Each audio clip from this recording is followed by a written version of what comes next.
to another powerful episode of Pleasure Principles, the podcast where we explore the messy, magical, and deeply meaningful terrain of intimacy, desire, and what it means to live a fully embodied life. Yes, I'm your host Avik, and today we are diving into one of the most common, confusing, and tender issues in long term relationships. Yes, like why do stable couples lose intimacy? And more importantly, how do we get it back? Right? So, our guest today is a powerhouse of insight and the compassion, Dr. Bruce Chalmer. So, welcome to the show, Dr. Bruce. Well, thank you. I'm delighted to be here. Amazing, amazing. So, Dr. Bruce, before we start, I'll quickly love to introduce you to all the listeners. Dear listeners, Dr. Bruce is a psychologist with over 30 years of experience helping couples navigate betrayal, boredom, communication breakdowns, and the many shades of sex. Yes, we are going in there from plain old sex to good sex to sacred sex. Yes. So he's the author of Reigniting the Spark. It's not about communication, and most recently, Betrayal and Forgiveness. So, books that are challenging the way we think about intimacy and emotional repair. So, dear listeners, whether you are in a stable but stuck relationship or reeling from betrayal or wondering what sacred sex even means, then you are going to want to lean in close for this one. Yeah. Let's get into it. Welcome to the show again, Dr. Bruce. Well, thank you very much. I'm happy to talk about all those things. Lovely. Great. So, Dr. Bruce, um, I mean, regarding the fade of intimacy, why do you think the stable couples so often lose that spark over time? Yeah. Yeah, it's interesting. I often point out to the folks I work with, it's not because there's anything wrong with anybody. This happens in people who are, not having mental health issues per se. This happens in Yeah. regular old people having a relationship. What happens is people will find each other and get married and build a life together. And Mhm. when they do things like, get married, and when they do things like especially having children, they start to really uh, get emphasize the importance of stability in a relationship. Stability is really important. What I mean by stability is pretty simple. I just mean if things are stable, you're not particularly worried about them. There's not a lot of anxiety there. So as couples more and more privilege stability in their relationships, what tends to happen is they start to worry about rocking the boat too much. So, for example, they might not bring up, simple complaints with each other. Just, somebody just wanting to say to the other one, hey, I wish you would do more of X, Y, or Z that you're not doing, or less of X, Y, or Z that you are doing, or something. Mm. They won't say those things, and things will start to build up. And what they lose there is what I call, and using this term very broadly, intimacy. They lose intimacy. All I mean by intimacy, again, I mean, I'm not just talking about sex. I'm talking about it in a much broader sense. That sense, that feeling alive, that you can be who you are with your partner being who they are. That's what I mean by intimacy, being basically honest and present with yourself and each other. And Mhm. when they start to sacrifice that, and maybe they sacrifice it because they've tried to have some, discussions about things they differ on, and maybe those discussions haven't gone well. Maybe they've panicked, or somebody's gotten really angry, or they've gone into a deep Mhm. freeze, very common occurrences. Then they get even more reluctant to try that. And over time, excuse me, over time, the lack of intimacy itself becomes destabilizing. My favorite metaphor I like to use when I'm talking about stability and intimacy with couples is, if you think about a plant that is planted in fertile soil and it germinates and it sprouts and it starts to grow, Mhm. and then someone comes along and paves a sidewalk over it. And why would you do that? You do that for stability. That's why people pave sidewalks. It makes sense. That Mhm. plant is not just going to sit there. It's going to try and crack the sidewalk, or perhaps die trying. But it's not just going to sit there, because in a living organism, the roots provide stability, but intimacy is the energy for growth. And That applies every bit as much to human beings and also even to couples, which is itself a kind of organism, as it does to a plant. And so if you somehow get in the way of that energy for growth, Mm. it's gonna become destabilizing. Now, what does it look like in a couple when the couple metaphorically tries to crack the sidewalk? Sometimes it looks like an affair.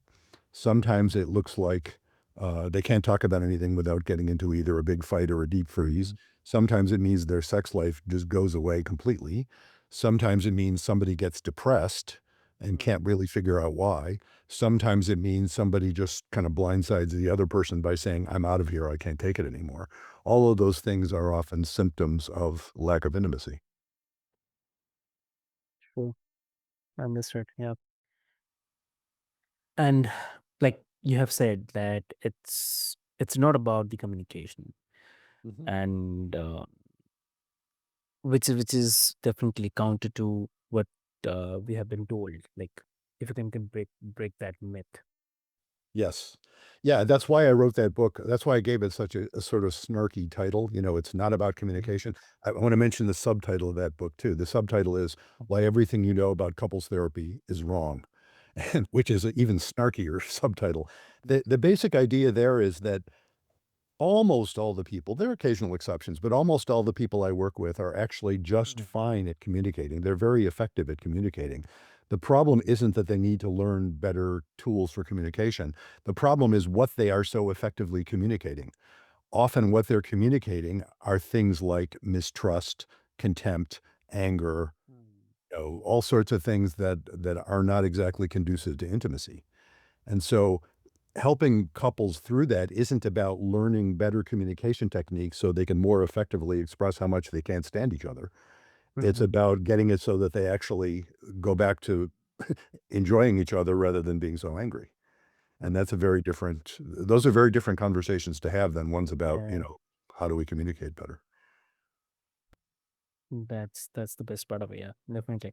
I mean, I think many of us feel shame when that spark dims, like it's the personal failure. But the way you frame it, I mean, it's about the safety versus passion. So it's almost uh, liberating. Yeah, definitely. Yeah, I hope so. I mean, So it's yeah, go ahead. yeah, yeah, please, you please continue. Yeah. No, I was just noting, agreeing. Yeah, it is. Mm. I hope it's liberating for folks. It is, Mm. in the first session with couples, I almost always give a little talk about the difference between stability and intimacy. And Hmm. very, very often, you can sort of see the light bulb moments Mm. happening for people. They're saying, "Oh, I hadn't thought of it that way." And Yeah. most of the folks I'm working with have been uh, attending to stability a lot more than they are to intimacy because intimacy is scary. The chief skill of intimacy is tolerating anxiety rather than avoiding it. Mm. And it's not surprising we want to avoid anxiety. Anxiety is Mm. meant is designed by evolution to feel bad. It's a message from your body, But Yes. of course we want to avoid it, but if you avoid it too much, then you lose intimacy. Hmm. True. Exactly. And also, like, um, uh, as we all know, like we all heard and we've been taught, we've been known only sex is the only word. But as you described, there are three kinds, like Mhm. plain old good and sacred sex. I mean, what's the difference? I mean, why does it matter for the long term love? Well, I'll explain what I mean by each of those. Mm. Plain old sex, I just mean anything you think of Mm. as sex. There's all kinds of things that Mm. people can classify as sex. Yeah. And even for plain old sex, Mm. um, just even to be able to do that, you have to be able Mm. to not panic about it. When people have been, had some Mm. sort of sexual trauma or a history of sexual trauma, often that gets in the way even of plain old sex. They'll avoid it and because it's terrifying. Mm. So that often requires some healing to recover from trauma, even to be able to do that. Where the distinction I make between plain old sex and good sex Yeah. is related to that concept of intimacy. That when you can be, and it's interesting in your introduction to this podcast, you talk about being fully embodied. I think that was the expression you used, or something similar to that. When you are fully present in your body and your mind and your spirit, and however else you want to say it, in the presence of your partner doing the same, that's what I mean by good sex. It's Mhm. you're actually present and it is moment sex can be an avenue for very, very deep intimacy. Mm.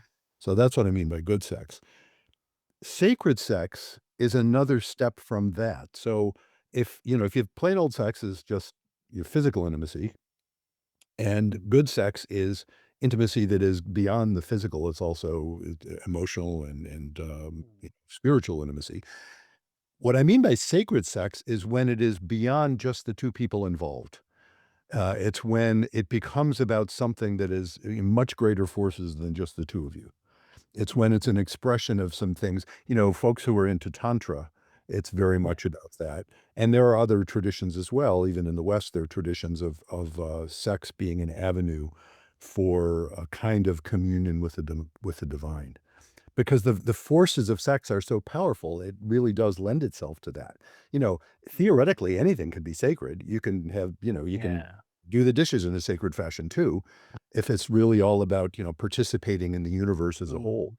But sex is very amenable to that, although it's terrifying Mm. because the forces are so powerful.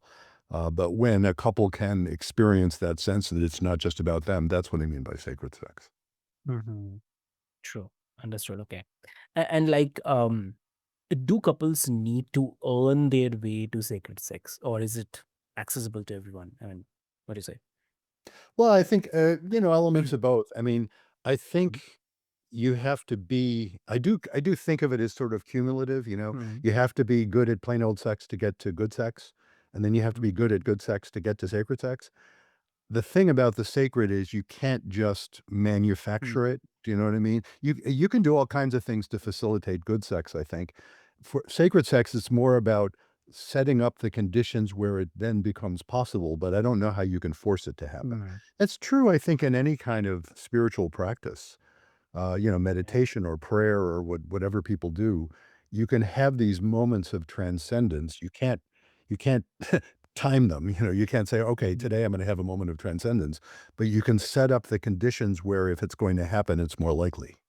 And I think that's true Mm. of sacred sex as well. Amazing. Yeah. So, and wow. So, I mean, when you walk, I mean, when you talk about the sacred sex, it feels like you are inviting into something deeper than the performance. So, it's about presence, connection, and even awe. So, that Mm. really shifts the conversation. I'd say, yeah, that's a great part of it. Yeah. Yeah, very much so. That term awe is really an important part of it. Hmm. Exactly. And like after betrayal, like in a book, Betrayal and Forgiveness, um you explore like what happens when trust is broken. So what's Mhm. the first step like for someone who wants to restore that intimacy after betrayal? Well, the first step, usually for the person who has been betrayed, the first step is getting over the shock Mm. because, kind of Okay. implicit in that notion of betrayal is it's shocking. If, you can be hurt by Yeah. someone, but if you have a relationship Mhm. where you would think they would never have done that, that's what I mean by Mhm. betrayal. So there's always an element of shock. There's an element of almost always an element of self-blame. People will say, "Why didn't I Mhm. see this coming?" or "Why didn't I stop it?" or Yeah. "How could I have been so stupid?" or whatever it is. And so that, the earlier phases, getting over the shock Mhm. and then finding a way to forgive. And by forgive, I don't necessarily mean restoring trust. You can forgive somebody that you have no intention of trusting, Mhm. but forgive just in the sense of getting past the obsession with it, getting past the shock, getting past the anger, getting to the point where Mhm. you can accept, okay, I wish this hadn't happened, but it did. Yeah. And there's something apparently we were headed for this even though we didn't realize it. Mhm. That's what it feels like when people get to that point of forgiveness. They can say, "All right, I can forgive myself. I can forgive the person who did it even though they shouldn't have done it, but at least I can say, well, I don't have to be angry about it anymore. Yeah. I can try and understand it even though I may not want to stay with the person." So that getting to the point where you actually want to restore intimacy Mhm. involves, first of all, getting to that level of forgiveness where you could even think Yeah. about that. And then you have to worry about, okay, can we restore trust? Mm. And that's not just, forgiveness is an inside job. Forgiveness is just the person doing the forgiving. You can forgive somebody who doesn't deserve it in any sense. Forgiveness is about letting go of the anger yourself. But trust is a two-person job. That True. involves both parties understanding enough what happened that they can say, "Wow, I can imagine trusting someone who had done that to me because the situation is different. We've learned what we need to learn." Mm, People end up often grateful for what they learned for going through it, even though it's yes. betrayal is an awful experience. Mm, true. Exactly true. Wow. And uh, also regarding forgiveness, um, is forgiveness a goal or maybe a process, or is it something entirely different? So, what do you say? But yeah, it's an interesting question. I think it is a goal. It's not something, nobody else can tell a person when they need to forgive. Mhm. I mean, they can tell them. If, friends are often pressuring people either to forgive or not to forgive. It doesn't really do much good. I do tend to think forgiveness is a necessary part of healing. If you haven't forgiven, you're still burdened. So I tend to think of it as a goal in that sense. It's like, yeah, it's a good place to get to so that you're no longer burdened by what happened. And then you can think clearly about it. But the timing of that, I have a whole chapter in the book talking about when it's a bad idea to forgive. If you're in the middle of a relationship where you're still being hurt, you don't need to let go of the anger. You need to get out or you need to do something to change the situation. So, you may need that anger. You may need that sense of panic that happens when you think about it because that's the motivation to get out of it. So it is a goal, but how long it takes to get there varies with the individual. Mm, true. Exactly. So, wow. So I have heard people say like forgive and forget. Mm. Uh, but your work suggests like remembering wisely might be more honest and even more healing. So, I definitely wanted to understand. I mean, if you can share a bit. Oh, of course. Yeah. I mean, that concept I have, of course, we've Mhm. all heard that expression, forgive and forget. To me, that's nonsense. It, Mhm. if you've actually forgotten something, there's nothing to Mm, forgive. yeah. I've seen that come up. It hasn't happened to me, but I think my wife was telling me about this. She went to a high school reunion, Mhm. decades after being in high school, and somebody apologized to her for having been kind of a jerk in high school. And she had no memory of it whatever. She wasn't walking around burdened by this. It's like there was nothing to forgive. She didn't remember it. It was something that she had long since just said, "Oh, what the heck? It didn't matter." So Okay. that forgive and forget really is kind of Mhm. nonsense. But forgive exactly what you said. I like that idea of sort of remembering wisely. Mm. That really I hadn't heard thought of that term, but it's a great term Mm. because it is about remembering, and that's what I mentioned a minute ago that Mm. when a couple has gone through this, Mm. they will often express gratitude. I've never heard anybody say, "Hey, thanks for cheating." Haven't heard that one yet. I have numbers of times, Yeah. not that one doesn't come up, but numbers of times I have heard people say something like, Uh, "Hey, you know what? Thanks for precipitating the crisis we needed. We didn't realize we needed it, but apparently we did. Look how much better off we are now. Look how much greater our sense of intimacy is now." That I've seen that a lot. And that's that sense of gratitude that can happen. So, that's mm. not forgive and forget. That is forgive and grow. And, True. it's really lovely when that happens. Of course, I've also worked with lots of couples where they can Mhm. forgive, but what they realized having gone through the crisis is, "Wow, we are two fine people, but we're not right for each other." Mm. And then that's a solution as well. It's, maybe it's a sadder one, but that's every bit as much a solution. Exactly. Yeah. Agree. Agree. Wow. And when you often say that your approach boils down to be kind, don't panic, and have faith. Yes. And yeah, and that last part, like have faith, um, can feel kind of abstract sometimes. But what does mean in the practical terms for a couple Yeah. who are on the age? Yeah. Yeah, that's the key point right there. That's, Mm. my 7 words, "Be kind, don't panic, and have faith." You have to count "and" to get Mhm. 7 there. Mm. Yeah, have faith. What I mean by faith, I mean it in a pretty general sense. I'm not talking about necessarily religious faith, although it sometimes Okay. fits with some people's religious faith. Sometimes Mm. doesn't, though. What I mean by faith is to have that deep sense of acceptance that reality somehow, even when it's painful, is right to be what Mm. it is. There's some rightness about it. That's what I mean by faith. So when a couple can experience that sense of faith, The couples Mhm. that come in, for example, let's say there's been infidelity, which is a very common Huh.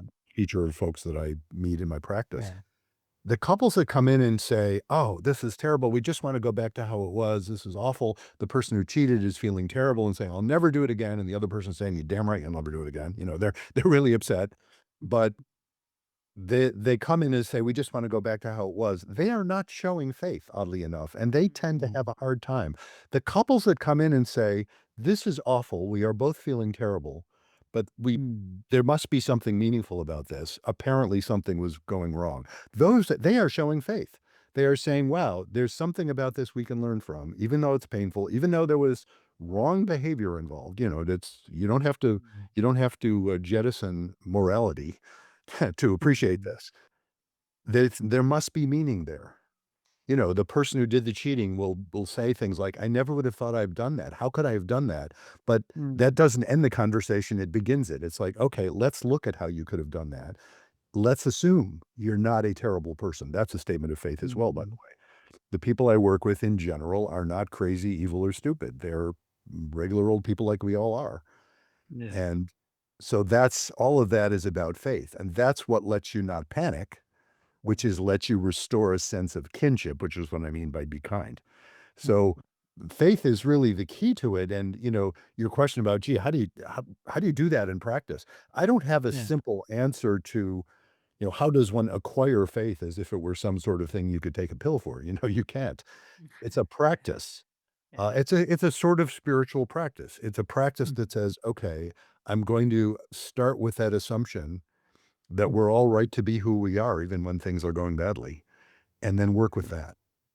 And that's a practice. And how do you acquire that? How do you learn Mhm. to do that?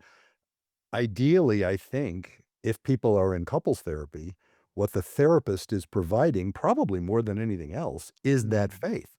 The therapist is saying, okay, let's assume that you are decent people. Let's assume that you're not crazy. You start Mhm. with that. And let's proceed with that in mind. And that often lets people find the courage to proceed. It's like, wow, this is awful, but boy, we're learning from it. Mhm. So that all of that is kind of wrapped up in the idea of faith. Lovely. That's really lovely. Yeah. And so this might sounds contradictory, but it's actually not. Like, um, uh, what if betrayal isn't always a deal breaker? I mean, uh, Mhm. but a kind of wake up call. So, can betrayal ever strengthen a relationship? I mean, if it's Oh, yeah, handled with brutal honesty. absolutely. Of course, I do point out, I never recommend, oh, I know Uh, a way to strengthen your relationship. Go ahead and cheat on your uh, partner. Not a good plan. I don't recommend, exactly. but absolutely what you said, very often betrayal turns into a wake up call. And when it does, they're going to be better off together or separate. They'll be better off. Mm. But when they're together, it is the only way a couple stays together, usually. Actually, I don't want to overstate it, but the only way Mm. a couple stays together after a betrayal is when things are better than they were before. Yes. Because that look where things were before, it led to the betrayal. I mean, it was the conditions that led to the betrayal. So when a couple survives that, they are again, I mentioned those are the ones who are expressing gratitude. It's like, wow, I guess we needed that. Hey, it was awful, but apparently we needed that. Mm. Wow.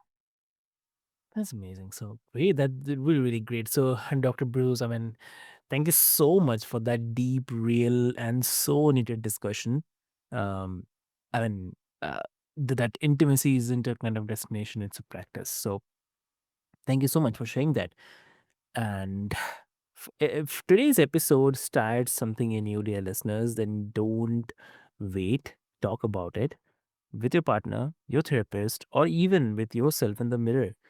You deserve intimacy that feels alive. So, Dr. Bruce, like if someone wants to connect with you, what will be the best medium to connect? Easiest way is just go to my website, which is simply brucechalmer.com. So if you spell my name right, you'll get it. BruceChalmer, brucechalmer.com.